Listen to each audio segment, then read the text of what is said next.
Hello, welcome to Verbling. I'm teacher Oakley. For the next hour here on Verbling, we are going to be practicing the IELTS listening exam.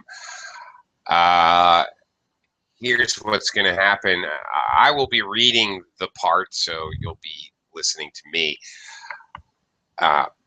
Okay, however, I'll be screen sharing the exercises on the screen and trying to keep up with the questions on the screen as I'm doing the listening. It would be great if viewers or students in the class could download the material before you come into the class so that you can use it, follow along on your own computer.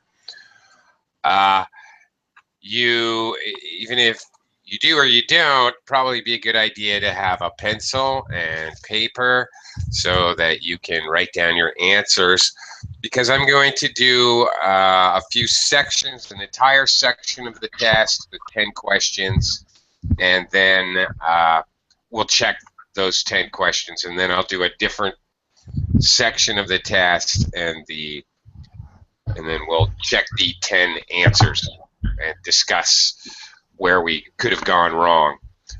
I've plenty of material. I'm sure we'll never get through it all, but we'll do our best. Okay, so let me welcome students to the class. Hello, Carolina. Hi again. Welcome back. Thank you so much. Okay. Hello, hello. And hi, Rebecca. How are you today? No, I just got up. So far, well, I'm fine. So far, so good. So far, so good. Yes. Nice. Well, good morning to you. Good morning. Good morning. Okay, so today we're just going to jump right into it. Now, it gets complicated when I try to play an audio here on Google, so I'm just going to go ahead and read material. On the screen I'll have the answer sheet, but you could have, and you still can actually, download the answer sheets, or the workbook, not really the answer sheet, two different things: listening workbook, listening answer sheet. The workbook material or the actual questions below the class description at Verbling. So I'm basically going to jump right into it. I am going to attempt, because I need a transcript, I have a manuscript I'll be reading. I will attempt to screen share the questions. As we know, the questions go in chronological order. They go in order of the text. So I'll try to keep abreast of my own speaking. I'm multitasking. I'll try doing two things at once.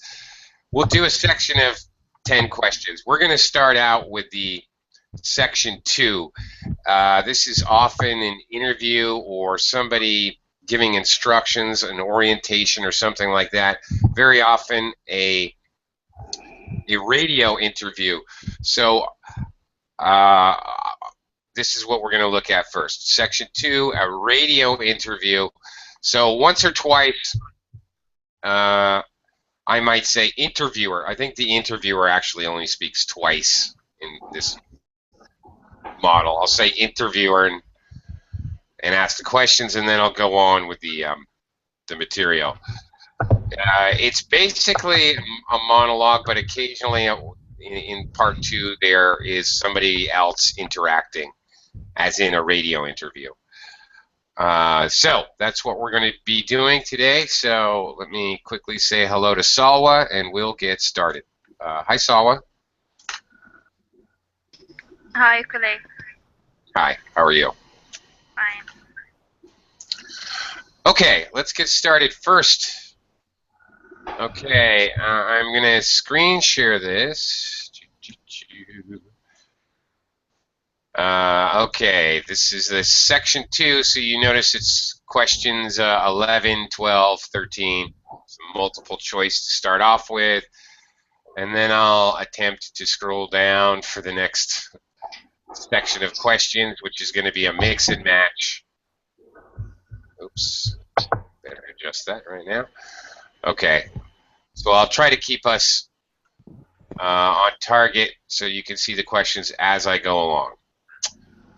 All right. We just had another student join the class, so I'll quickly welcome, what is it? Marianne? Marnie? Marine? Good morning. Marin? Hi. Hi, how should I pronounce your name? Marine. Marine. Okay, thank you. Thank you. All right. Hi, Marine. Welcome to the class. Thank you. Thank you. All right. Just in time here. All right. You guys are going to be listening to me for a spell here. So, all right. You have the first section of the test in front of you. This again is a radio interviewer. So first, the interviewer will introduce her guest as this. Here I go. For the second in our series about locally run businesses, we meet Simon Winbridge, co-founder of the hugely successful Windridge Forest Railway Park. Welcome, Simon. Now, perhaps you can begin by telling us a little bit about how it all started. Here we go with Simon. Well, during the 1970s, my wife, Liz, and I had just acquired 80 acres of sheep farming land, and we decided to settle down and have children. Pretty soon, we had a daughter, Sarah, and a son, Duncan. The place was wonderful for the kids. They particularly loved trains and gradually built up an enormous network of miniature railway track. I began to develop larger scale models of locomotives, but we didn't think anything more of it until I went on a trip to a theme park near Birmingham and decided we could do a much better job. So we set up a small one ourselves based on the miniature railway, and we opened it up to the public for just a month that year, 1984, in July, our driest month, because our children said they didn't want our guests to have a miserable, wet, rainy visit. I dealt with park business, and Liz carried on with the farm work. It soon became clear that we were on to a winner. We began to extend the railway track and lay it among more interesting landscape by planting trees, which in turn attracted more wildlife, and by making cuttings through the rock. Nowadays, we're open all year round, and we're pleased to say that Windridge is one of the most popular visitor attractions in the area, with 50,000 visitors a year. 1.5 million people have been through our doors since we opened. Okay, slight pause here. All right, here we go. Okay, Simon continues. All these visitors mean we have to expand our operation, and it's now a truly family concern. I'm near to retirement age, so I only concern myself with looking after the mechanical side of things, keeping the trains going. Liz now devotes all her energies to recruiting and supporting the large squadron of workers, which keep the place running smoothly. We're really pleased that after some years away teaching, Sarah has now returned to the park and makes sure the visitors are kept fed and watered, which keeps her pretty busy, as you can imagine. Our son Duncan has been a stalwart of the park for the last 10 years, taking over from me in the area of construction. And I'll say a little bit more about that in a minute. And his new wife, by the way, Judith, has also joined the team in charge of retail. That's becoming a tremendous growth area for us. Actually, a lot of people want to buy souvenirs. And the interviewer then asks a question, which is, so have you finished your development of the site for the moment? And continuing, not at all. We're constantly looking for ways to offer more to our visitors. The railway remains the central feature, and there's now 1.2 kilometers of the line laid out, but we'd like to lay a lot more. Because of the geology of the area, our greatest problem is digging tunnels, but we're gradually overcoming that. We're also very pleased with the new installation of the go-kart arena, which is 120 square meters in area. Again, the problem is the geology. We had to level the mounds on the track for safety reasons. We wanted to enable 5 to 12-year-olds to use the go-karts. And the main attraction here is the Formula One kart. We've known fights to break out over who gets it. And then finally, our most beloved development, which is the landscape blah, blah, blah, blah, blah, blah, blah, blah. And that is all. Okay. Mhm. I hope you get that. Okay, now let's go back and talk about the answers you guys got. We'll just take turns. All right, Carolina, you were the first one in the class, so number 11. Easy. Okay, Simon's idea might help if you read the whole thing. It will help me anyway. Simon's idea for a theme park came from his visit to another park. Yeah, exactly, which he was sure he could do better at. Right. Okay, 1 for 1. Rebecca, how about number 12?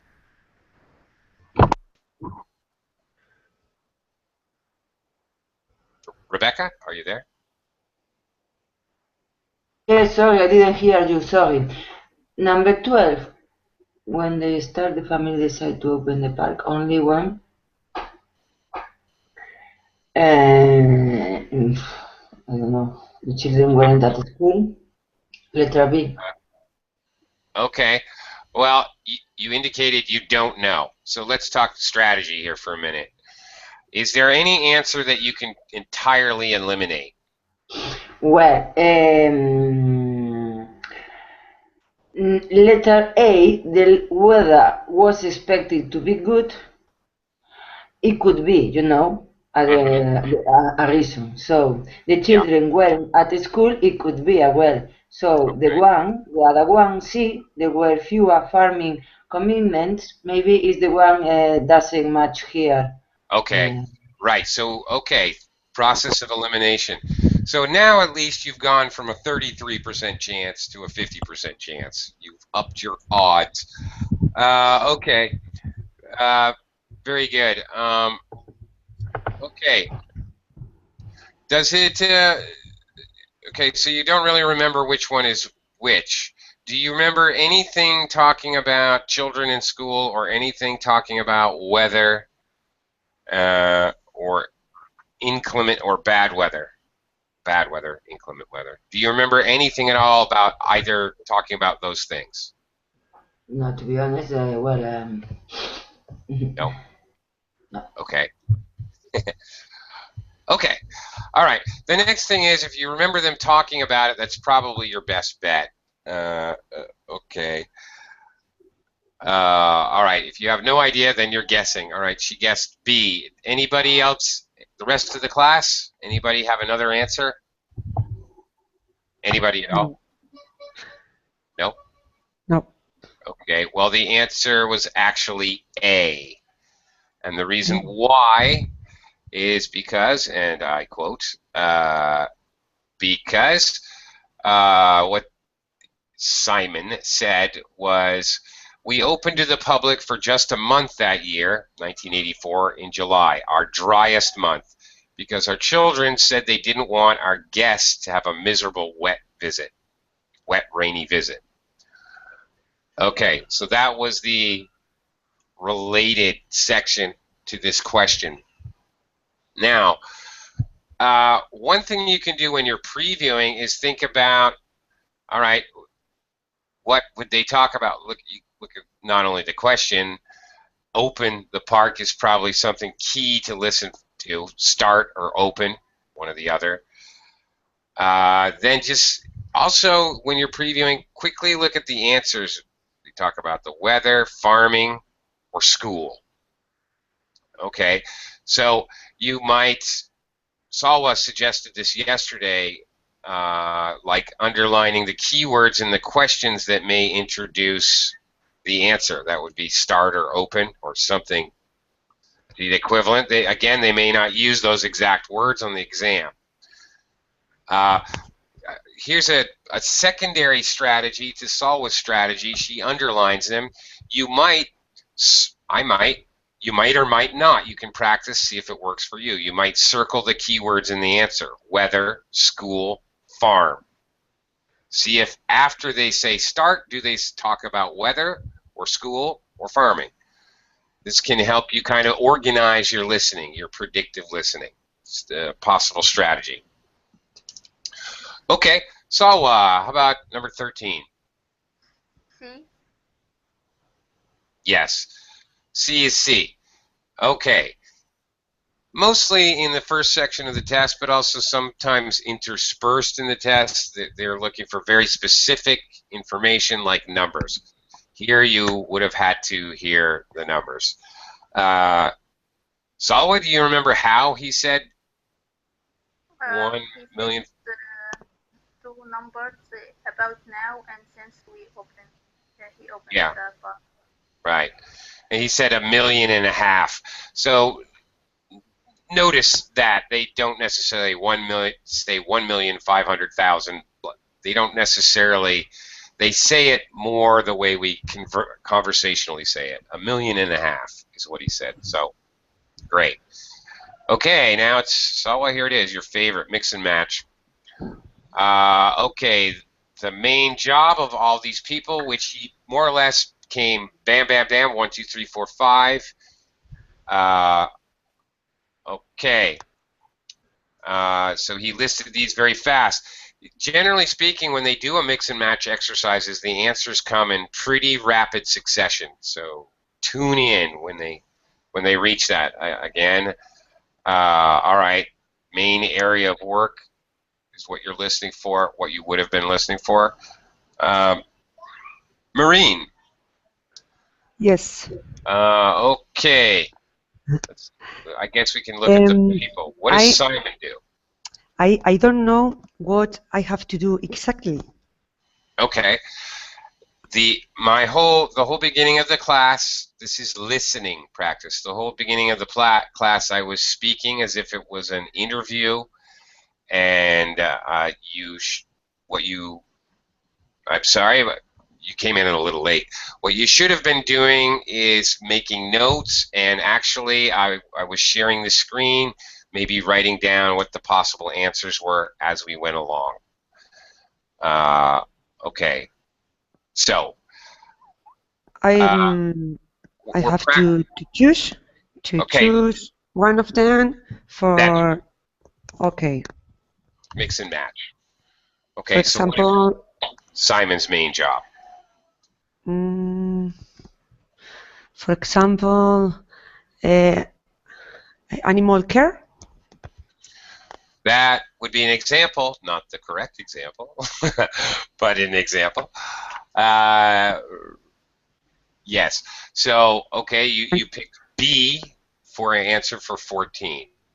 That's not quite. Yes. Okay, that's not quite right. Does anybody have another suggestion? Sorry, Salwa? E, engine machine. E, engine maintenance. Yes, engine maintenance is actually correct. To be more specific, he said, I only concern myself with looking after the mechanical side of things. All right, So Mhm. keep this in mind. They're not going to say engine maintenance. They're not going to give you the words. Occasionally they do, word for word. But usually they use a synonym or synonymous phrase to give you the answer. So he concerns himself with the mechanical side of things. And yeah, that's it. 14 is E. Carolina, how about Liz? What does Liz do? Please. 15 is H. Stuffing. Staffing. Yes, he went on and on about that. Okay, did not use the word staffing, but yeah. Okay, you got it. We'll talk more about strategy when we get all the answers here. Rebecca, how about Sarah? What does Sarah do? Mm,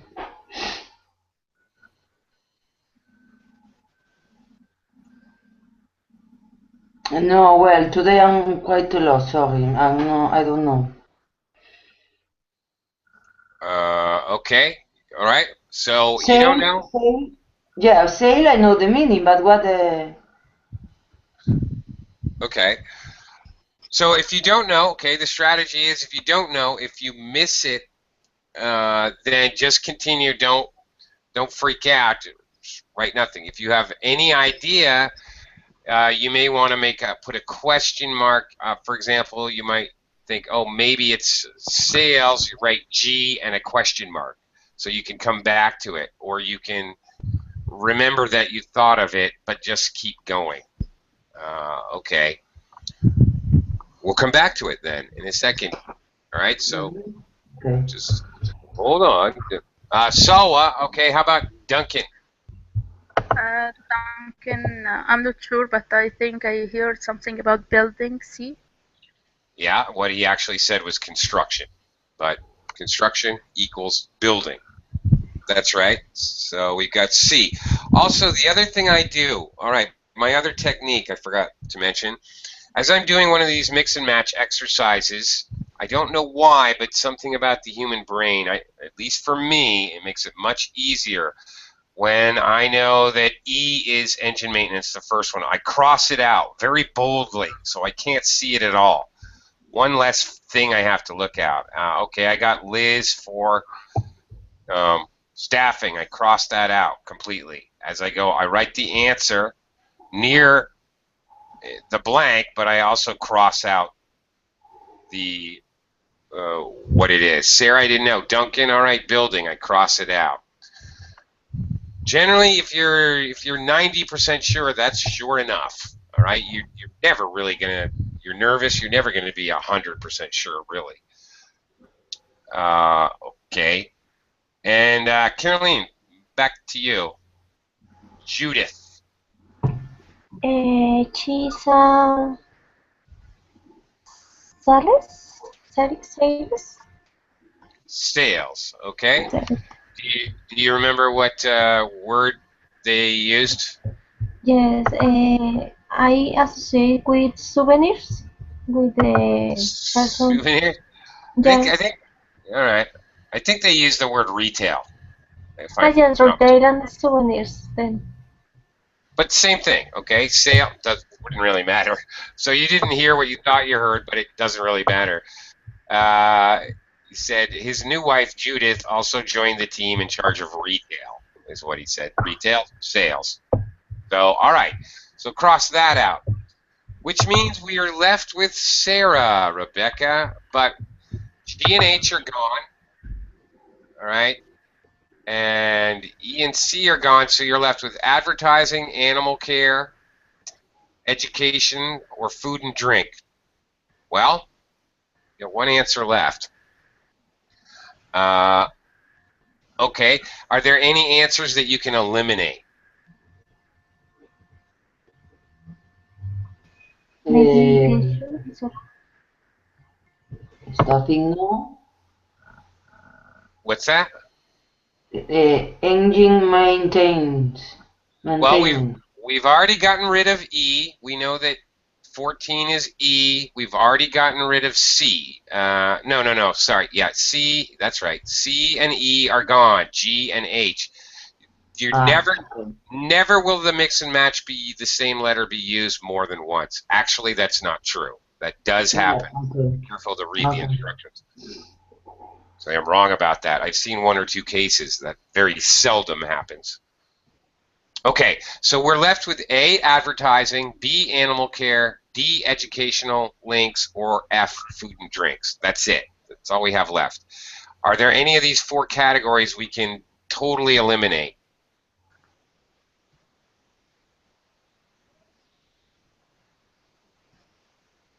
Animal. Yes. Okay. They planted some plants and some birds and animals came, but they're not taking care of them. The animals just moved in. So B doesn't make sense. Exactly. Generally, there will always be one or two answers in mix and match that just purely don't make sense. Did they mention educational links at all, or education, or well, not really. They mentioned that Duncan or rather Sarah came back from university or something, but that has nothing to do with the business. So I would eliminate D as well for much the same reasons. They mentioned animals, but nothing about animal care. This is what they do. This is kind of the trick. Okay, they mentioned animals came to the area on our farm. Well, great. That has nothing to do with animal care. This is one of their tricks. They mentioned that his son and daughter came back from school, one or the other or both. But that has nothing to do with educational links. These are typical tricks. Okay, which leaves us with food and drink and advertising. All right. Rebecca, do you remember anything about either one of these? Do you remember them talking about either one of these? Also, using logic, if you run a theme park, you have to have advertising and you have to have food and drink. That's another way to look at it that can easily narrow it down. It's got to be one of these two because you need to have these things in a theme park. Rebecca, do you remember him talking about either of these areas of work? Well, no. No? So you're guessing. Once again, but at least through process of elimination, you've gone from a 25% chance to a 50% chance. You're increasing Yeah, that's right. your odds. Okay, Salwa or Carolina. Carolina, do you have any idea which one it is? Food and drink. I saw What's that? food and drinks. Food and drinks. Yeah, Salwa, you Yes, agree? yes, Yes. she said You are. we responsible for feeding our visitors. Yes. Now he said it very strangely, very kind of, I don't know, euphemistically. Keep our visitors, as you said, that's right, keep our visitors fed and watered. So, yeah, okay. Be aware that really that's not a normal way to say that. But it will happen in the IELTS test. They'll say it in some weird way. So, yeah, there it is. Okay, and the last section here. Okay. Carolina, number 19. Okay, make sure you always read the instructions, one word and or a number for each answer. So it can be one word in a number, could be one number. All right. 19, Okay. very specific information. Yes, I heard that was 120. Very good, Carolina. You are absolutely 100% correct. 120 square meters. Okay. Terrific. Salwa, did you get number 20? Again, I'm not very sure. I think I heard 11 to 12. 11 to 12? I'm not sure. No, something to 12. But, okay, here, if you don't hear, you're going to have to guess. Okay, but I'll tell you right now, just basic. Think if you don't know and you're guessing, then guess on your experience or basic common sense. It's a business. It's a theme park. They're not going to target something for just 2 years, 11, 12. That doesn't make sense. They want more money. Of course, logically, it's a business. They want money. So use logic. It's going to be a bigger. It's going to be, kid, a pretty. It's Yeah, 8 to maybe 12. 8 to 12 is a much better guess. All right. So you're not right, but it's a much better guess. You see? So 0 to 12. zero? I don't think so. On a go-kart track? A one-day-old baby on a go-kart track? Oh my God! Frankly, that's horrific. That's terrible. No, the actual answer is 5 to 12 years old. All I'm trying to say is go on your experience. If you've ever been to a theme park, think about, okay, well, these rides are for what age groups? Think about logical age groups. Now, you might not get it right, and this is a hard one because there's a lot of possibilities. 8 to 12 is a much better answer. It's a much better kind of a standard age group. So, nice try, but no. The actual answer was 5 to 12. Okay, here we go. Round 2 now. I'm going to do, forgot who said it yesterday, but section 4, the lecture. I think, Salwa, you said this part was challenging for you. Well, Yeah, we don't okay. have enough time to read all the choices. Well, we're going to try it out right now. Okay, so hold on to your hats. Here we go. Round 2. Okay, now this is a straight up lecture, so you're just going to hear me, blah, blah, blah. All right. Whoa, where's this? Okay, here it is. Okay, let me have a little water, and then I will start my boring, stupid lecture. Just a second. Okay, here we go. Good morning. In the last few lectures, I've been talking about the history of domestic building construction. But today, I want to begin looking at some contemporary experimental designs for housing. So, I'm going to start with a house which is constructed more or less under the ground.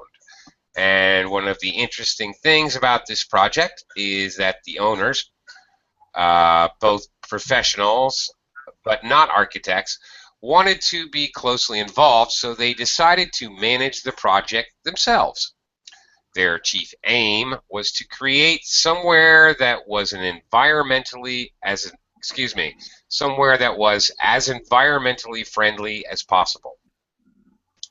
But at the same time, they wanted to live somewhere peaceful. They'd both grown up in a rural area and disliked urban life. So, the first thing they did was to look for a site, and they found a disused stone quarry in a beautiful area. The price was relatively low, and they liked the idea of recycling the land, as it were. As it was, the quarry was an ugly blot on the landscape, and it wasn't productive any longer either.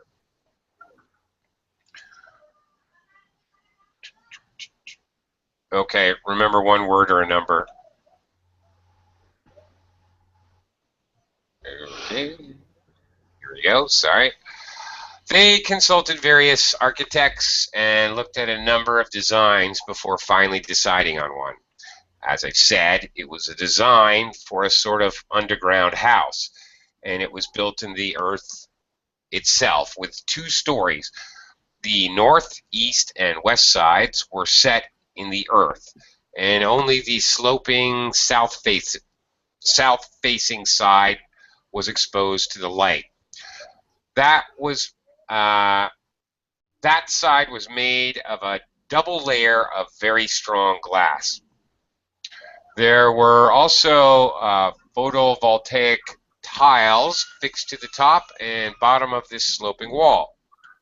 These are tiles that are designed to store energy from the sun. And the walls had a layer of foam around them too to increase the insulation.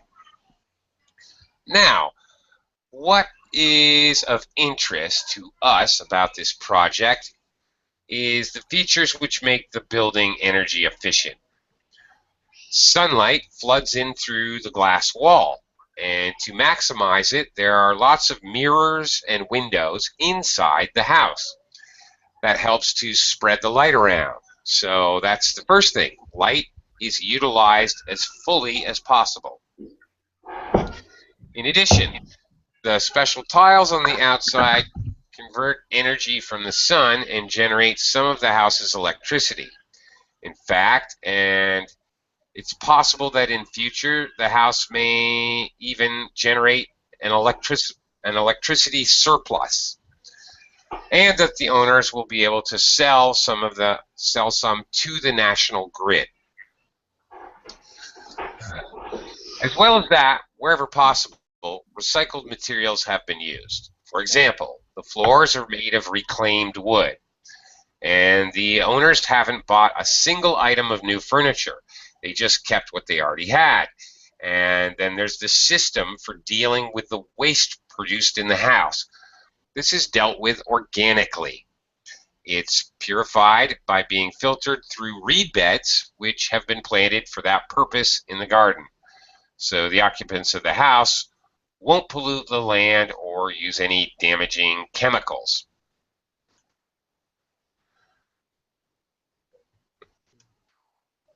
Sorry. It's true that the actual construction of the house was harmful to the environment, mainly because they had to use massive amounts of concrete, one of the biggest sources of carbon dioxide in manufacturing. And as you know, this is very damaging to the environment.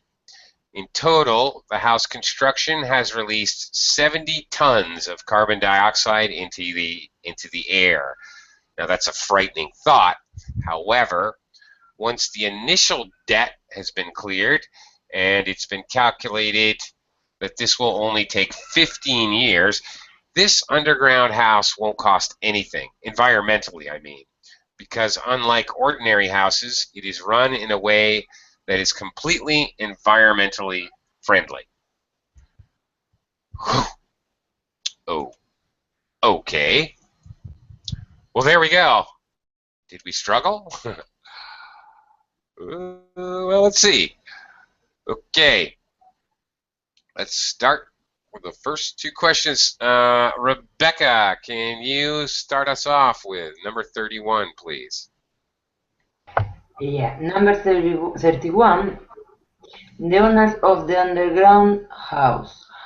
My guess is, I think, the answer letter A. Had no experience of living in a rural area. Okay. Well,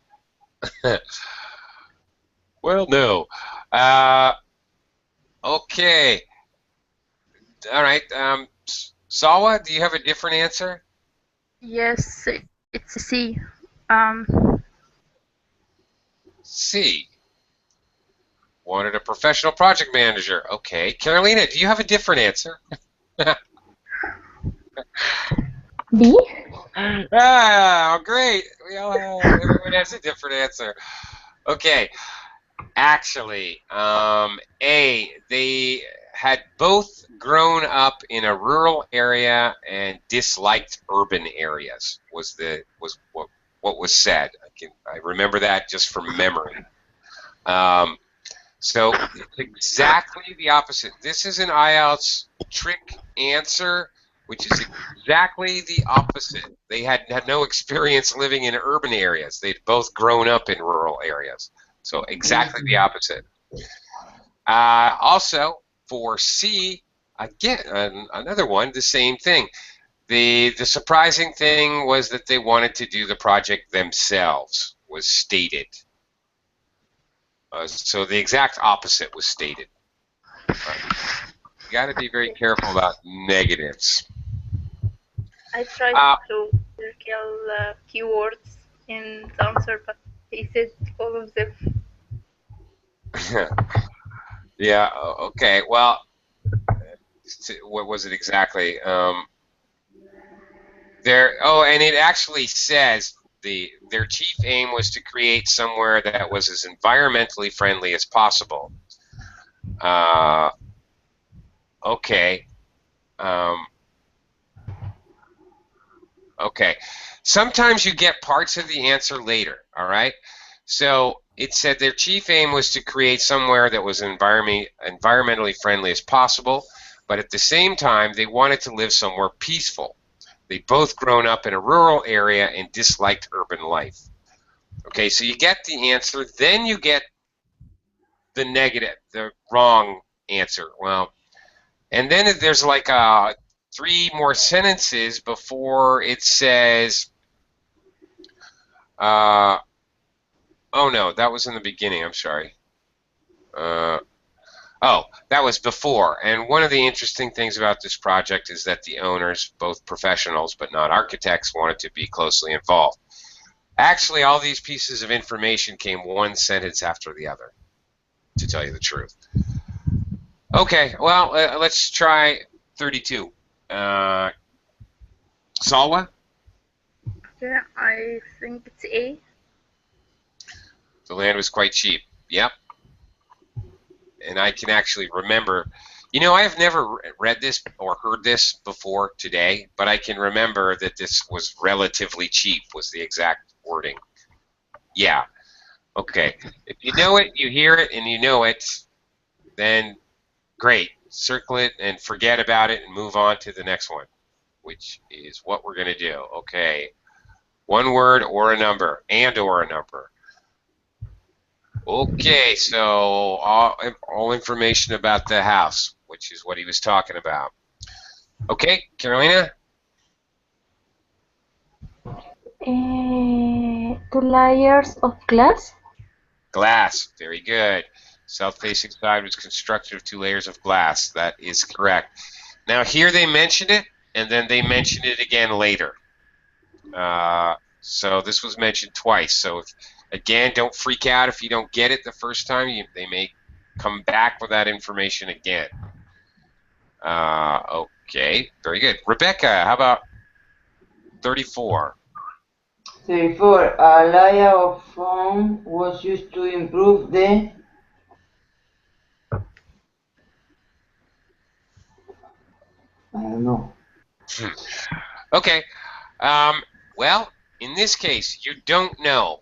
Well, maybe you don't know why, but do you know why people put foam on a building? It's about construction, the design. You even use all the information you have. You have a heading here, design.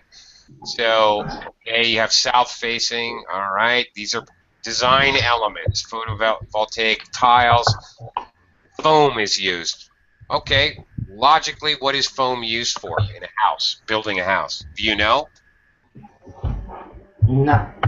No. Okay, maybe you don't know. But foam is, okay, let's see if the other ladies have an answer.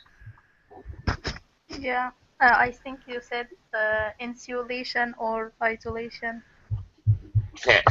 Okay, the answer is insulation. That's right.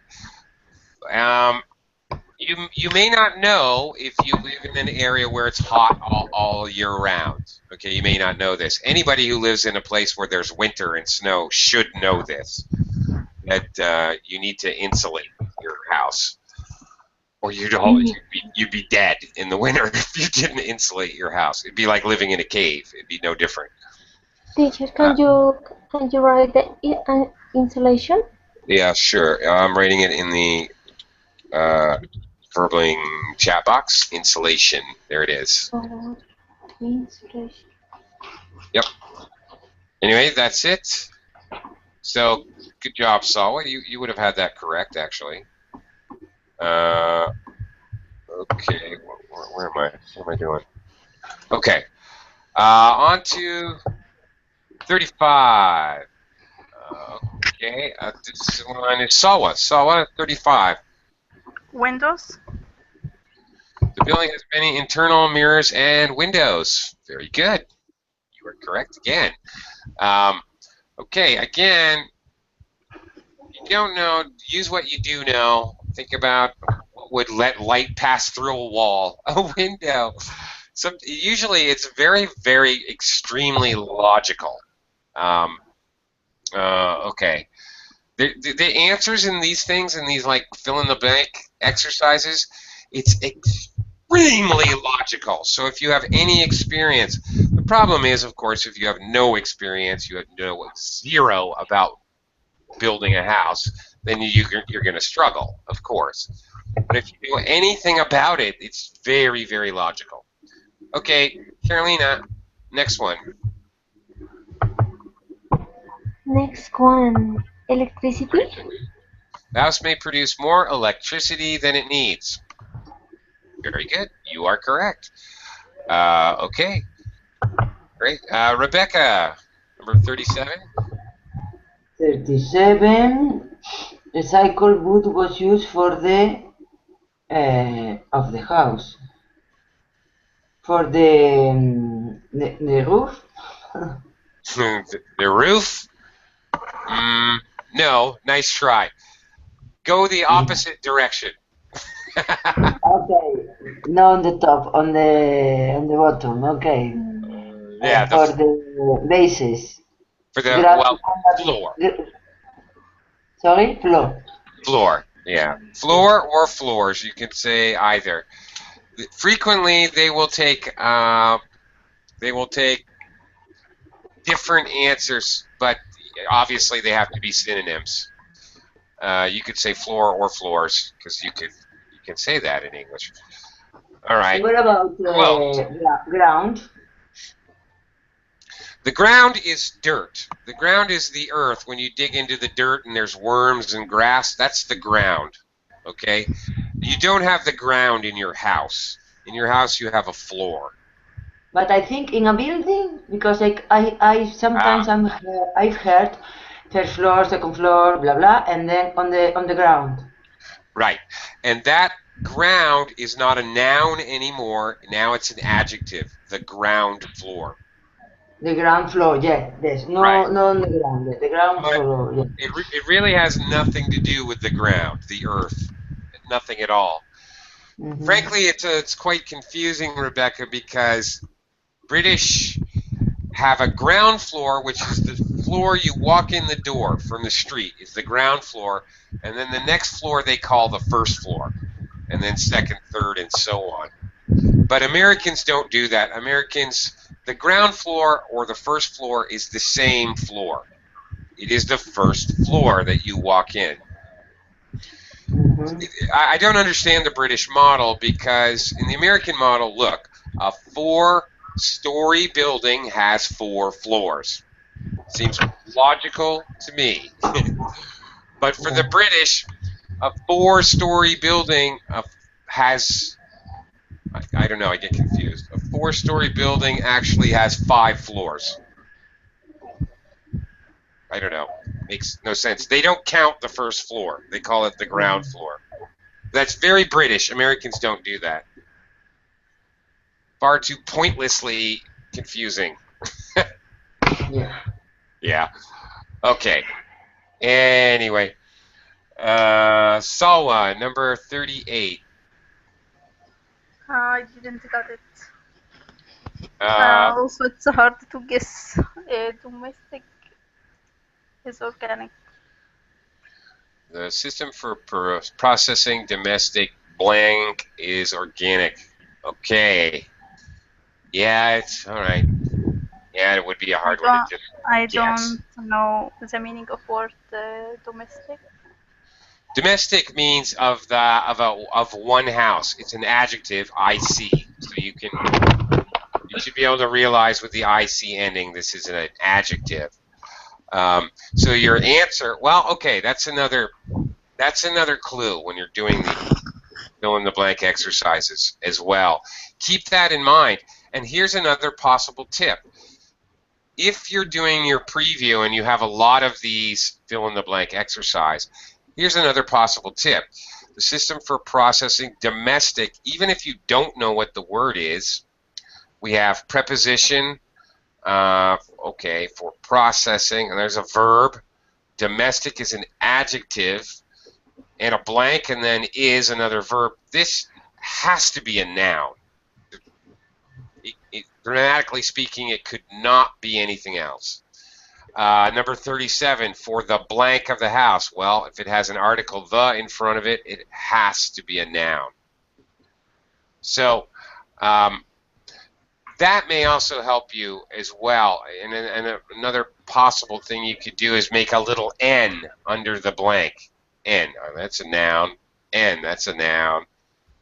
If you don't know, leave nothing. I don't know what it might be. Oh, 35, that's a noun. This is another thing you can do that might help you to key in on what type of word you're looking for. Sorry. Did anybody get this? Carolina or Rebecca, number 38? It was difficult for me too. Yeah. I knew this was going to mess people up because they were using a lot of big words in this section. Rebecca, did you get it? Let's try it again. Number? Sorry? Number 38? Yeah. The system for processing domestic.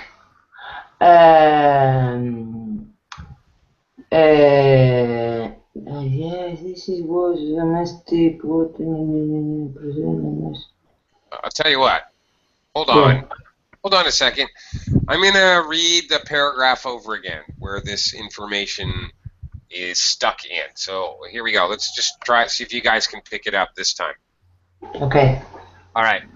As well as that, wherever possible, recycled materials have been used. For example, the floors are made of reclaimed wood, and the owners haven't bought a single item of new furniture. They just kept what they already had. And then there's the system for dealing with the waste produced in the house. This is dealt with organically. It's purified by being filtered through reed beds, which have been planted for that purpose in the garden, so the occupants of the house won't pollute the land or use any damaging chemicals. Okay, did anybody get it that time? The system for processing domestic waste. Ding, ding, ding, ding, ding. Yes. No? It's That's organic. Yeah. That is correct.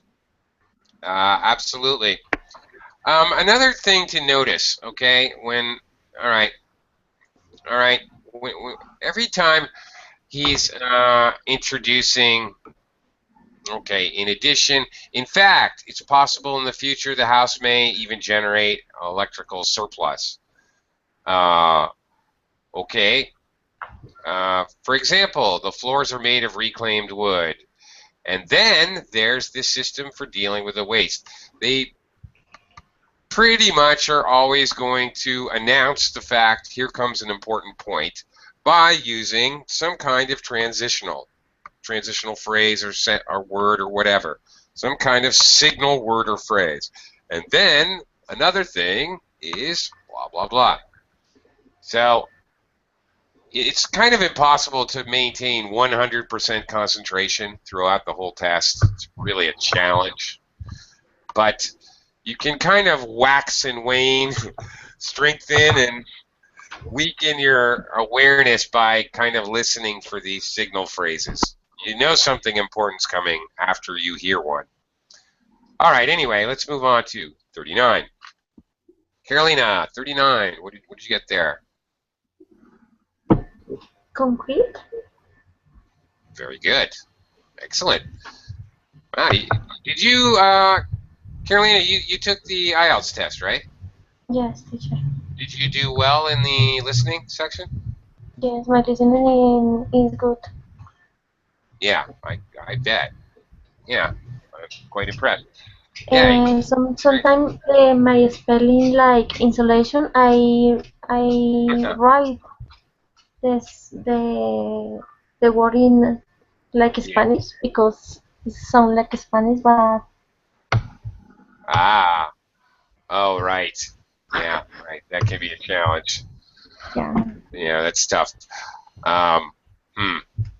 Yeah, I don't know what to say about to help with that, other than it may be worth your while if you're studying for one of these exams. It might be worth your while to spend a little bit of time studying suffixes, the endings of words, so that you make sure at least getting the suffixes and you learn how the suffixes attach to root words. That I might help. wrote for that word